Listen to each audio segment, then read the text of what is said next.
If you are a Barça fan, seeing this photo hurts. Nico Williams has now rejected Barça twice. The first time Barça chased him, he stalled and walked away.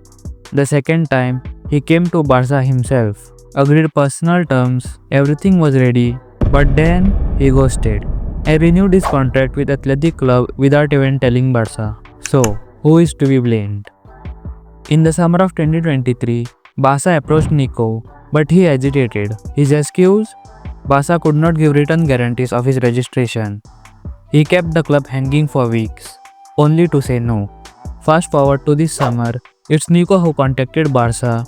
He reached out to Deco. He even agreed personal terms with them. Barça were ready to pay his release clause. Suddenly, no updates, no communications, and then boom. He signed a new contract with Athletic Club without even informing Barça. This feels like a slap in the face. He used the club's name, time, and trust just to get a better deal. For me, Deco and the board are responsible for this. First, it was Araujo. He used Juventus to get a better contract at Barça. Now, Nico has done the same. A player has every right to accept or reject a club. But why is it only with Barça that these things get dragged out for weeks? Why are we being used as a leverage? And most importantly, why are Deco and Laporta going public saying Barça are signing Nico before anything is even signed? Deco's tenure has been marred by missteps and missed opportunities. For example, after Sergio Busquets left, Barcelona needed a defensive midfielder, but Deco failed to secure one across multiple transfer windows. Targets like Bernardo Silva slipped through, and even highly promising young talents like Arda Güler, Lucas Bergwall chose other clubs, despite Barça being the early front-runners. These failures often came down to poor planning, delayed decision-making, or over-reliance on uncertain financial maneuvers. Tensions with Xavi only made things worse. Reports suggest Deco didn't fully back the coach and didn't maintain clear communications, leading to disconnect and ultimately played a role in Xavi's exit.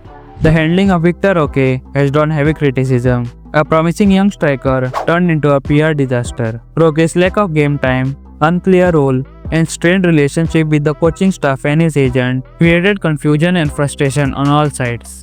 This season, the transfer stories around Nico Williams and Dani Olmo further exposed the problem. The window dragged out with contradictory reports, some claiming deals were closed, others denying any real progress. In Olmo's case, even his registration sparked confusion, raising questions about how well Deco and the board are managing timelines and communicating behind the scenes.